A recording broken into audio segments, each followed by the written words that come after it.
say just a minute ago that you have seen biologics? Anna Estevez states that she'd seen UFO biologics, and it could be the same exact ones that David Grush had seen. Check this out. Some of these things before, and I've been a little bit uncomfortable talking about it too, but it's been edited out. We're live, so it can't be edited out. So did I hear you say just a minute ago that you have seen biologics?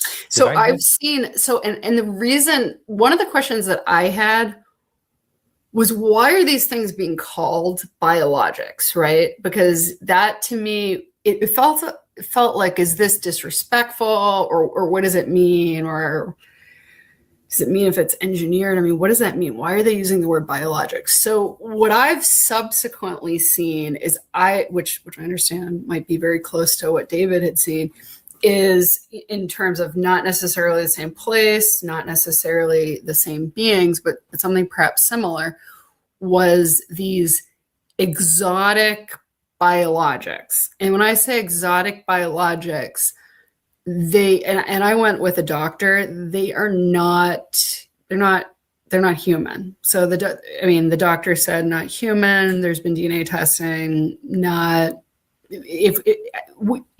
you got to have your own DNA testing to a certain extent to really know if the results, or what are being claimed. But the shared DNA testing, which should be validated, is that it's 15% overlap with terrestrial DNA, 30% overlap with terrestrial DNA, which is very, very, very low.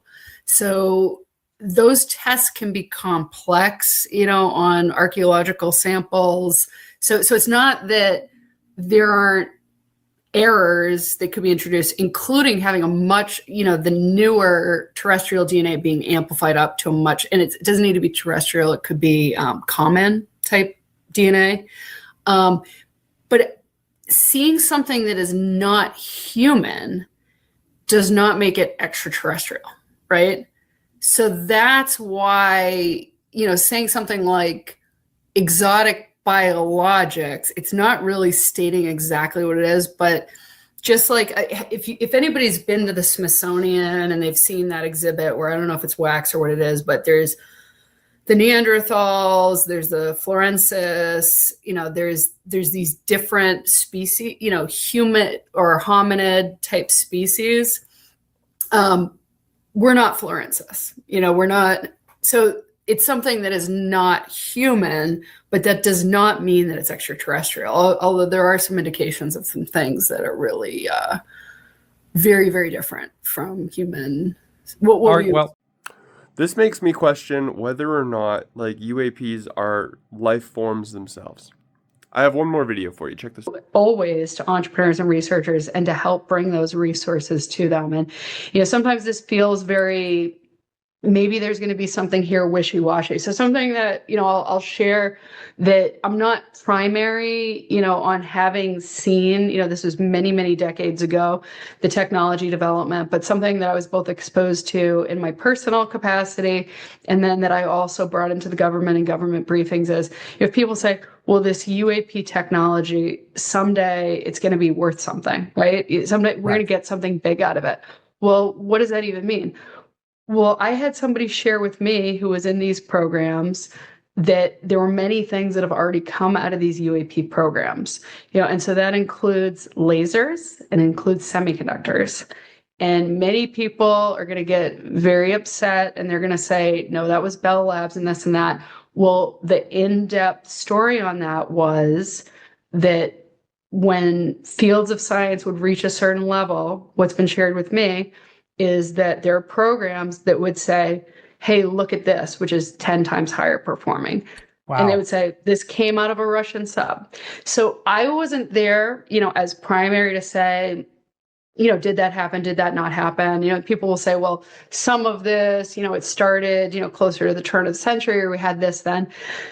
The anomalous phenomena, as you say, Jacques Vallée has documented, this goes back historically. So this isn't a magenta thing as the first. It isn't like a Roswell or a few years prior. This is something that there's a much longer term history. And so both in personal capacity, but then upon hearing it, when we're talking about this ambiguous, be supportive because something's going to come out of it.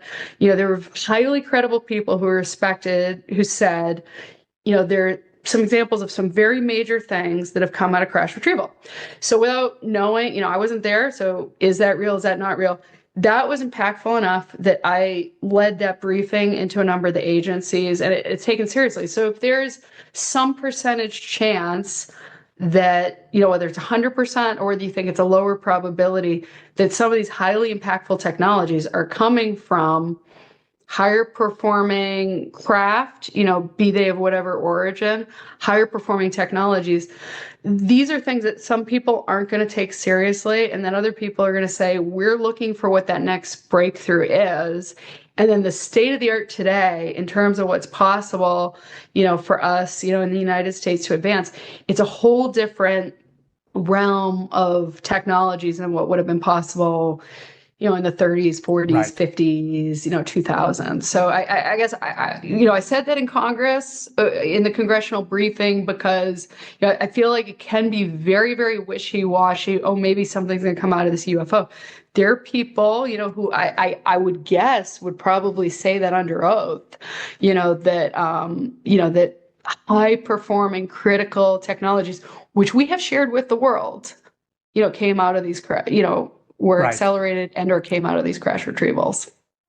That's interesting. So things like night vision goggles and or Bluetooth very well could have come specifically from these crafts. Things that we use in our everyday lives, maybe not night vision goggles, but things that we use in our everyday lives.